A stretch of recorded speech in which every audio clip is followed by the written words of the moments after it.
আসসালামু আলাইকুম। বাংলাদেশ বেতার, গোপালগঞ্জ। খবর পড়ছি এস এম শাহরুজ্জামান।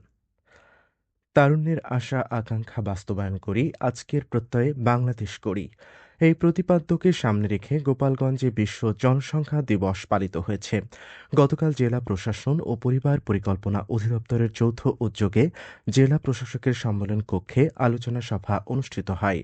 এতে প্রধান অতিথি ছিলেন গোপালগঞ্জ ২ আসনের সংসদ সদস্য ডাক্তার এ.কে.এম. বাবর। সভাপতিত্ব করেন জেলা প্রশাসক মোহাম্মদ আরিফুজ্জামান। সভায় বক্তারা বলেন, জনসংখ্যা ব্যবস্থাপনা, শিক্ষা, অর্থনীতি ও টেকসই উন্নয়নের সঙ্গে ওতপ্রোতভাবে জড়িত। বাল্যবিবাহ, অল্প বয়সে মাতৃত্ব এবং পরিবার পরিকল্পনায় পুরুষদের অংশগ্রহণ বৃদ্ধি এখন বড় চ্যালেঞ্জ।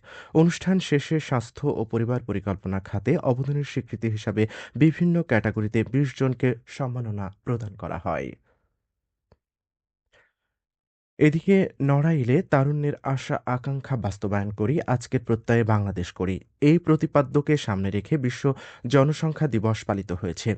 গতকাল জেলা প্রশাসন ও পরিবার পরিকল্পনা বিভাগের যৌথ আয়োজনে সদর উপজেলা পরিষদ হলরুমে আলোচনা সভা ও সম্মাননা প্রদান অনুষ্ঠানের আয়োজন করা হয়। সভায় সভাপতিত্ব করেন পরিবার পরিকল্পনা বিভাগের উপপরিচালক আলিফ নূর। প্রধান অতিথি ছিলেন জেলা পরিষদের প্রশাসক বীর মুক্তিযোদ্ধা মোস্তাফিজুর রহমান আলেক। এ সময় বক্তারা পরিকল্পিত সুখী ও সমৃদ্ধ পরিবার গঠনে জনসচেতনতা বৃদ্ধির উপর গুরুত্বারোপ করেন এবং এ লক্ষ্যে সবাইকে একযোগে কাজ করার আহ্বান জানান। আলোচনা সভা শেষে কর্মক্ষেত্রে বিশেষ অবদানের স্বীকৃতি হিসাবে বিভিন্ন মাঠকর্মী ও প্রতিষ্ঠানকে সম্মাননা প্রদান করা হয়। অনুষ্ঠানে পরিবার পরিকল্পনা বিভাগের কর্মকর্তা, মাঠকর্মী ও গণমাধ্যম কর্মীরা উপস্থিত ছিলেন। ফরিদপুর জেলা প্রশাসনের আয়োজনে জেলা আইন শৃঙ্খলা কমিটির এক মাসিক সভা অনুষ্ঠিত হয়েছে। গতকাল জেলা প্রশাসকের কার্যালয়ের সম্মেলন কক্ষে অনুষ্ঠিত সভায় সভাপতিত্ব করেন জেলা প্রশাসক ও জেলা ম্যাজিস্ট্রেট মাজহারুল ইসলাম। এতে সংসদ সদস্য অধ্যাপক ডাক্তার মোহাম্মদ ইলিয়াস মোল্লা, পুলিশ সুপার শাহরিয়ার মোহাম্মদ মিয়াজি, বিভিন্ন সরকারি দপ্তরের কর্মকর্তা ও রাজনৈতিক দলের প্রতিনিধিরা উপস্থিত ছিলেন। সভায় পূর্ববর্তী সিদ্ধান্তের বাস্তবায়ন, অগ্রগতি পর্যালোচনার পাশাপাশি জেলার সার্বিক আইনশৃঙ্খলা পরিস্থিতি, মাদক নিয়ন্ত্রণ, ট্রাফিক ব্যবস্থাপনা, মোবাইল কোর্ট, বালুমহল ব্যবস্থাপনা, নদী ভাঙন, সাপের উপদ্রব এবং জননিরাপত্তা সহ বিভিন্ন বিষয়ে আলোচনা করা হয়। এ সময় বক্তারা অপরাধ নিয়ন্ত্রণ, জননিরাপত্তা নিশ্চিতকরণ এবং সুশাসন প্রতিষ্ঠায় সংশ্লিষ্ট দপ্তরগুলোর সমন্বিত উদ্যোগ ও কার্যকর পদক্ষেপ গ্রহণের ওপর গুরুত্বারোপ করেন। প্রাকৃতিক দুর্যোগ, অতিবৃষ্টি ও নদী ভাঙন পরিস্থিতি মোকাবেলায় নড়াইলের কালিয়া উপজেলা দুর্যোগ ব্যবস্থাপনা কমিটির বিশেষ সভা অনুষ্ঠিত হয়েছে। গতকাল উপজেলা পরিষদের সম্মেলন কক্ষে অনুষ্ঠিত সভায় সভাপতিত্ব করেন উপজেলা নির্বাহী কর্মকর্তা মোহাম্মদ জিন্নাতুল ইসলাম। এতে বিভিন্ন সরকারি দপ্তরের কর্মকর্তা, জনপ্রতিনিধি, রাজনৈতিক নেতৃবৃন্দ এবং সংশ্লিষ্ট বিভাগের প্রতিনিধিরা উপস্থিত ছিলেন। সভায় সম্ভাব্য দুর্যোগ মোকাবেলায় আগাম প্রস্তুতি, আশ্রয়কেন্দ্রে প্রস্তুত রাখা, ত্রাণ সামগ্রী মজুত, উদ্ধার কার্যক্রম জোরদার, ঝুঁকিপূর্ণ এলাকার মানুষের নিরাপত্তা নিশ্চিতকরণ এবং বিভিন্ন দপ্তরের সমন্বিত কার্যক্রম নিয়ে আলোচনা করা হয়। উপজেলা নির্বাহী কর্মকর্তা বলেন, সম্ভাব্য দুর্যোগ মোকাবেলায় উপজেলা প্রশাসন সার্বিক প্রস্তুতি নিয়েছে। যে কোনো জরুরি পরিস্থিতিতে দ্রুত ব্যবস্থা নিতে সংশ্লিষ্ট দপ্তরগুলোকে প্রয়োজনীয় নির্দেশনা দেওয়া হয়েছে। গোপালগঞ্জের কোটালীপাড়ায় অর্ধ শতাধিক প্রতিবন্ধী, অসহায় ও দুস্থ পরিবারের মাঝে নিত্য প্রয়োজনীয় খাদ্য সামগ্রী বিতরণ করা হয়েছে।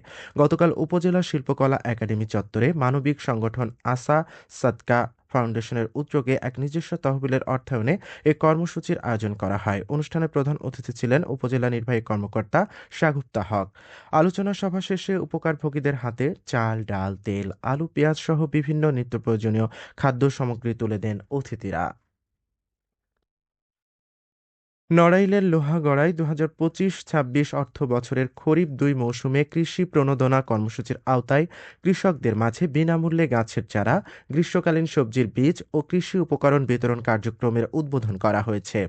গতকাল উপজেলা কৃষি অফিসে আয়োজিত অনুষ্ঠানে উপজেলা নির্বাহী কর্মকর্তা শাম্মী কায়সার কর্মসূচির উদ্বোধন করেন। এ সময় কৃষি বিভাগের কর্মকর্তা, কৃষক, জনপ্রতিনিধি ও সাংবাদিকরা উপস্থিত ছিলেন। উপজেলা কৃষি সম্প্রসারণ অধিদপ্তরের উদ্যোগে বিভিন্ন শিক্ষা প্রতিষ্ঠান ও প্রান্তিক কৃষকদের মাঝে ৬,৫৭০টি গাছের চারা বিতরণ করা হয়। প্রতিটি উপকারভোগীকে ৫টি করে চারা, ২৫ কেজি জৈব সার এবং বাঁশের খুঁটি দেওয়া হয়। গোপালগঞ্জের টুঙ্গিপাড়ায় একটি মাইক্রোবাস থেকে প্রায় ১২ লাখ টাকা মূল্যের গলদা চিংড়ি রেণু জব্দ করা হয়েছে। মৎস্য অধিদপ্তর জব্দ করে। পরে রেণুগুলো মধুমতি নদীতে অবমুক্ত করা হয় এবং গাড়িতে থাকা এক শ্রমিককে ১,০০০ টাকা জরিমানা করা হয়। গতকাল দুপুরে পাটগাতি বাসস্ট্যান্ড এলাকায় স্থানীয়দের সহায়তায় রেণুবাহী মাইক্রোবাসটি আটক করা হয়। পরে তল্লাশিতে ১২টি ড্রামে সংরক্ষিত গলদা চিংড়ির রেণু উদ্ধার করা হয়। উপজেলা মৎস্য কার্যালয় জানায়, সরকারি কমিশনার ভূমি আল আমিন হালদার ও মৎস্য বিভাগের কর্মকর্তারা উপস্থিতি এই কার্যক্রমে রেণুগুলো মধুমতি নদীতে অবমুক্ত করেন। মাদারীপুরের জেলা গোয়েন্দা পুলিশের অভিযানে ৩০টি মামলার পলাতক আসামি ও কথিত মাদক কারবারি আল আমিন হাওলাদারকে ৪০০ পিস ইয়াবা ও একটি চাপাতি সহ গ্রেপ্তার করা হয়েছে। গতকাল প্রকাশিত জেলা পুলিশের প্রেস ব্রিফিংয়ে জানানো হয়, শনিবার রাতে সদর উপজেলার থানতলী এলাকায় অভিযান চালিয়ে তাকে আটক করা হয়। পুলিশ জানায়, তার কাছ থেকে ৪০০ পিস ইয়াবা ও একটি চাপাতি জব্দ করা হয়েছে। পুলিশ আরও জানায়, গ্রেপ্তারকৃতদের বিরুদ্ধে প্রয়োজনীয় আইনগত ব্যবস্থা নেওয়া হচ্ছে এবং মাদক, সন্ত্রাস, কিশোর গ্যাং, চাঁদাবাজির বিরুদ্ধে বিশেষ অভিযান অব্যাহত থাকবে। সবশেষে আবহাওয়া।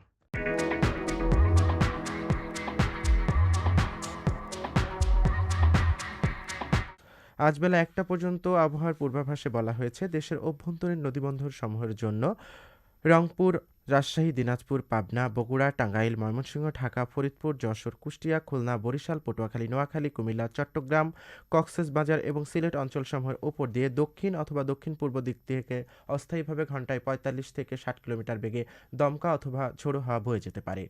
সেই সঙ্গে বৃষ্টি অথবা বজ্রসহ বৃষ্টিপাতের সম্ভাবনা রয়েছে। এসব এলাকার নদীবন্দরসমূহকে ১ নম্বর সতর্ক সংকেত দেখাতে বলা হয়েছে। খবর শেষ হলো। আমাদের পরবর্তী খবর প্রচারিত হবে সকাল ১০টা বেজে ৩০ মিনিটে বাংলায়।